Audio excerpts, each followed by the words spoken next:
Welcome to Your Family Farmer. I'm Kurt, and we bought the family farm.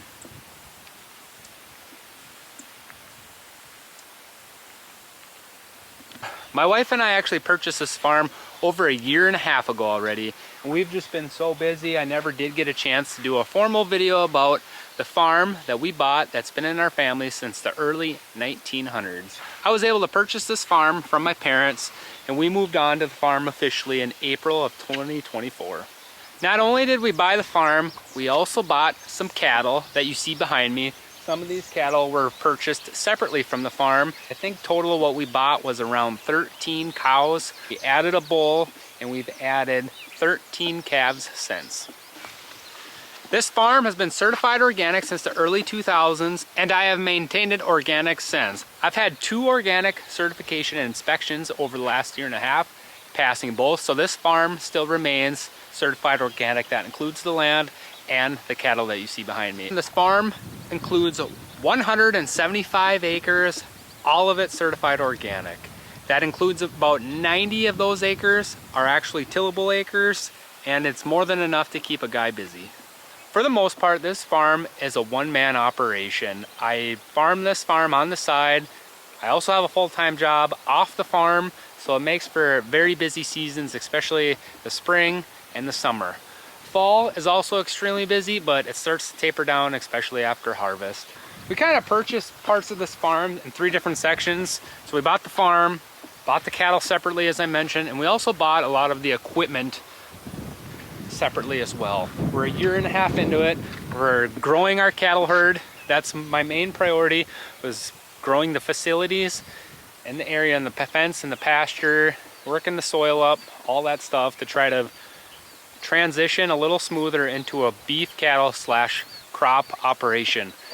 For the last 100 years or so, this farm was a dairy farm. What I'm standing in now is probably one of my favorite areas on the entire farm. It's called Century Oaks Organic Farm, and I really got the name from this oak grove that you see behind me. One of the things that happens when you buy a century-old family farm, you inherit some of the old equipment that's been stashed away in the trees for decades. There are some areas of this farm where time just stands still.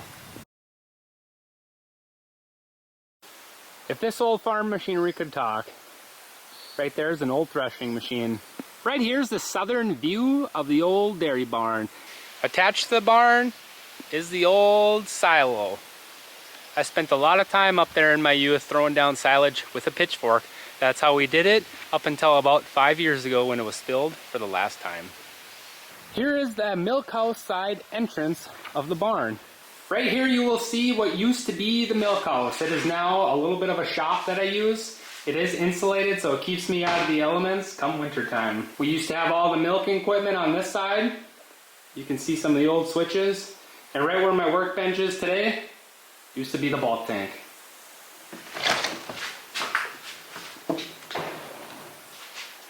To be honest, I don't know what my plans are with this barn. It's in pretty good shape yet, but modern agriculture has kind of passed this style of a barn by, and I just, at the moment, don't have much of a use for it. It really is kind of sad when you think of the past memories in here. This barn used to be filled up with about 30 head of cows, milked twice a day for many decades. And now it sits idle, and it has sat idle for the past 5 years. Now let's take a look at the hayloft.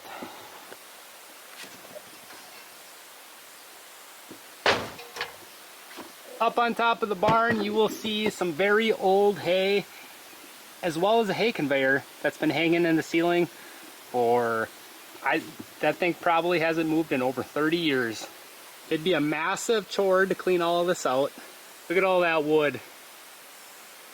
Built over 100 years ago and still standing today. As long as you keep a good roof on it, things tend to keep up. Next to the barn we got a well that we is actually pumped up from our main well, and then from here it goes out to some of our waterers. And right here we have a small little shed. The neat thing about this building is it used to be the old milk house. Right here you will see a concrete tank built in essentially, and this is where they used to keep the milk. I'm not sure the last year this thing was used. I would imagine 50s. I think this is just a neat little building. And right here used to be the old garden. It currently is a raspberry patch. We also have a chive bush in there. And directly behind that is an old corn crib. This winter I took the task of putting some used steel on it. It just got to the point where you either had to cover it or it was going to rot away. I actually have quite a bit of white oak stored in here, and I just thought it was a perfect little building before the tin was on to have a nice area for the white oak to dry out. Right here we have another corn crib, wire corn crib. This thing hasn't been used in probably 30 years as well, but actually I have plans for it this fall. I'm hoping to fill at least part of it up with some ear corn. Right here we have another tinned out, pretty simple 2-stall garage. This is what we use to park our vehicles into. It's a detached from the house, but it serves its purpose. It is non-insulated. We also have a freezer in there. And behind me we have one of the major buildings that I use in this operation.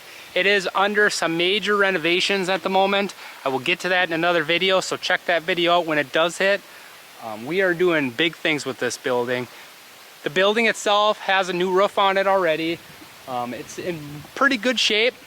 It's got a automatic water that I installed right there. I installed that in the fall last year. I'm really excited to show you guys how this turns out. This will probably be completed over the next 2 months or so, and I'll do some before and after pictures. We are mid-progress right now, and I know it's extremely messy. We've had a lot of rain. It's super muddy. It actually kind of looks like a disaster right now, but I think it's going to clean up nice, and I'm really excited because this building is very important to my plans for this farm.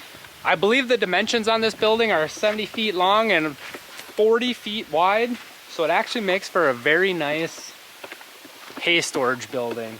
So behind me you can see, I think when I last did count, about 160 4x5 hay bales in here that I haven't touched. I didn't need them for this winter. So this building not only serves as a livestock shelter, an area to feed them, it also serves as a hay storage.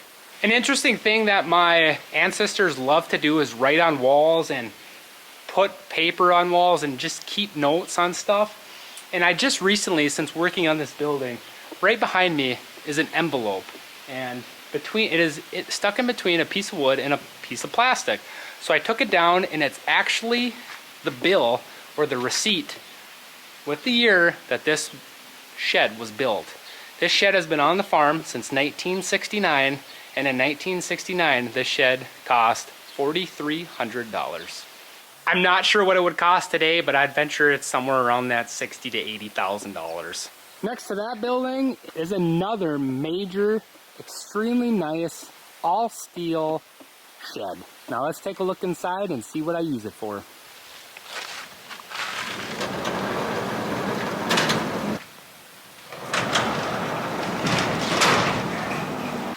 And inside, it is used for machine storage. We store just about all the tractors in here, as well as our haymaking equipment, some plows in the back, cultivators in here for now, but that's actually stored outside. We got some grain in one of the gravity boxes. We have another tractor with our baler. I store more equipment in here, mostly on a daily basis. However, for the summer, it's kind of mixed around in some sheds and here and there. So in the winter, this gets filled up to the brim, and it sits until springtime. When they built this shed, they really did it right. I like the all steel construction of it. It's a super nice shed. It's very critical to the farm. However, there is no concrete. It's just a dirt floor, and it works for what I have going on. No issues with that. An interesting story about this shed is, notice how it's yellow on the front and yellow on the side facing the road. And on the back side is a galvanized look. It was to save a couple dollars back in the day, and I just think it's a very interesting story. I get why they did it. I would probably do the same thing if there was really a noticeable monetary difference. It's just an interesting thing that I like to point out to people once in a while. It makes no difference. If I would have told them, they never would have known otherwise. Just a neat little story behind it. Inside of this shelter, I mean, this is a pretty old building. It's leaning a little bit. But we have some interesting equipment also being stored in here. Right here is an old steel wheel potato planter. Behind that is a steel-wheeled grain drill. I believe that is a Minneapolis Millennial. And next to it, the older version, it's an all-wooden grain drill. It's kind of a very neat piece. It's kind of sinking into the ground. That's where it's been for many, many decades, and I guess for right now, that's where it'll continue to be. Next to that is a little bit of a dilapidated corn crib. I mean, this thing, I don't know, it could probably be salvaged. The roof is a little rough. This thing probably hasn't been used in, I don't know, 40, 50 years. I can't even open the door. It's actually nailed shut, but if you can see in there, there might be some odds and ends stuff, some holes in the floor. Really is in rough shape, but this thing was probably built at the turn of the 1900s, early 1900s, I would imagine. Now, this building that you see behind me was, up until last year, located on the south side of the barn, kind of more in the yard, and that was used for calves when it was dairy. So I actually moved it to the east side of the barn, just out of the way last year, and that's where it sat for a whole year. I didn't really have a use for it. But this year things changed a little bit. I'm anticipating a total calf crop of about a dozen or so, and this little building wasn't going to be able to hold them all in the winter, so I actually just pulled this one here. That's how it's made. It's on kind of skids with chains on the ends, and you just hook it up to 2 tractors and pull it. But inside, it's actually in pretty darn good shape. This building is probably about 20 years old. So that's our school-built shed that will be used for our young calves come this winter. And there's our farmhouse. This thing was built in the early 1900s, the main part of it. The story goes is that it was originally built probably almost a half a mile into the meadow back there, and then it was moved up at some point. There's been an addition on, I believe in the 70s. The bump out to the south is now where the kitchen is and things like that. It's what you would expect. It's an old farmhouse. Obviously it doesn't have central air. It has definitely its wavy floor and things like that. It's been kept up about as well as it could for an old farmhouse this age. It just doesn't have, you know, the foundation that they build houses to nowadays. And it's a decent home, and we'll see what the future holds. This building right here is the granary. The main side here is actually just used for storage. I don't know what this side was used for back in the day. As long as I've been alive, it's been used for trailers. I currently have kids' toys in here. I have a small fishing boat, a grill set. And one thing that is really interesting when you walk into here is look at the inherited treasures. That's one way to put it, treasures. I mean, we got chains like nobody. We've got chains. I mean, we've got rims. Some people, maybe myself included, would call this junk. Some people wouldn't. I mean, look at this. We got gaskets. This came from a generation that just kept things, you know, depression babies and things like that. They just kept stuff, and nobody's gotten rid of it. I've been ridiculed a little bit by getting rid of a lot of things on the farm, and I don't know, at what point, what do you do with all this? I mean, this is just, it's a little overwhelming. I just can't get over the chains. We've cleared out a little bit of some of the bigger junk items in here. We've, for the most part, left the walls intact. Work in progress. I don't know what we're gonna do. I'm just gonna assume that at some point we're gonna clean this out. We're gonna keep stuff that's worth keeping, and we're gonna toss stuff that's just not worth keeping. I don't know, what else do you do? Generational junk. Treasures. Generational treasures. Yep. On the north side, we got 2 doors. Behind door number 1, we have wood. Yep, just wood. It's a rather large building. Fancy lock here. It's wood. We got wood. It's a pretty good sized room for just wood. You know, we got doors, we got plywood. I mean, it's generational wood. And inside the main granary portion, I do remember as a kid, this room off to my right here being used for ground up oats, things like that. There's another small room behind it that was also used for some grain. But right now, I mean, I got tractor parts, I got fence wire, I just got miscellaneous tools and things like that in here. Up here we have an auction from Tuesday, March 17th of '87. Must have been a local auction, yep, not too far from here. When my grandpa bought a blue Ford chopper, he paid $165 for that day. Next to it was another big auction apparently on Saturday, May 3rd of '86. And then next to that was Tuesday, April 17th of I'm not sure what year, but he bought something for $110. It was a big day. Behind me is some more fun stuff. Right here. Like right here, October 13th of 80. Upsla, which is a town near here, he bought some alfalfa fertilizer. Some 0010, 2,000 pounds of that. Cost him a whopping 138 bucks. This was my grandpa's writing right here. You know, June of 81. Fertilizer alfalfa south of house. 1 ton, 2,000 pounds of 0060, 155 bucks. But wait, there's more. Let's go upstairs. That old rickety ladder, I don't trust it, but I guess I'm going to. And then the stairway to the portal or something up here. Let's check it out. In here we got some more generational treasures. Just a lot, you know, bottles. I don't know. Look at back there. Something hanging. Who knows what's in that bag? Man, we got just, I don't know, some good stuff in here. Ford hubcaps. Those must be the good ones. They're up high. And then the window out to the farm. But you can see what's really cool is if you really pay attention to these. Look at that. Just logs. That's how it was built. Took an axe, cut a notch out with it. It's history. I love these old buildings. Don't get me wrong. It's just, what do you use them for? And it would be nice to see it cleaned up. Just by looking around, I know this is home to some critters as well. Mostly probably mice. I don't think we have too many rats, I don't think. Next to it used to be the most important thing on the whole entire farm. Hasn't been used in a long time. Would be important if in an emergency. We got the outhouse with a little vegetation. Smells like weeds. Oh yeah. Look at that. An auction. There's an auction. Saturday, September 6th. We got some toilet paper. That's seen some better days. We got another auction in the back. We got a mirror. And then we got a 2-seater for you and your buddy at the same time. Still usable.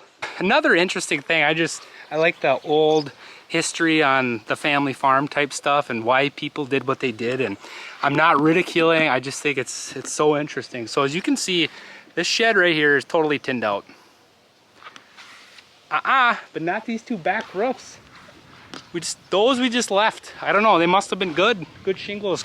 Hate to cover those up, but obviously now the shingles aren't so good, so I'm thinking some leftover tin. I mean, this side, nobody sees it. Try to find some white tin and just throw it over the top and be done with it. Growing up, we've always called this the round shed. Let's check it out. Quonset style shed.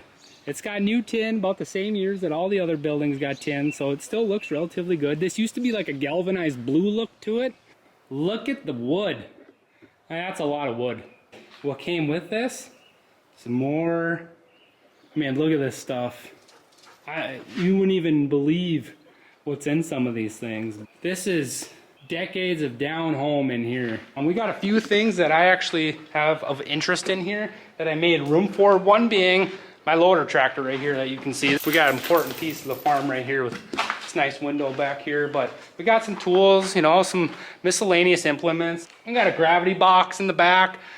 We got a Massey Ferguson swatter. And in the way back corner, we actually have our Brilliant seeder. My original plan, and I think still my plan for this building, would be to do the giant task of cleaning it up and using half of it for some equipment storage for winter time. And it wouldn't be a bad idea to store some hay in here. I always thought that would be a good idea. Well, that was a tour of the farm site. There's a lot of farm left to show you guys. I'm a firm believer if you're not growing, you're kind of staying stagnant and time's gonna pass you by, and I'm hoping to be a little more progressive. Pretty excited about the opportunities. We got some big opportunities going on, see what's gonna happen in years to come, but I showed you guys the main homestead. I'm gonna take you guys up in the drone. Let's check out the rest of the farm via air.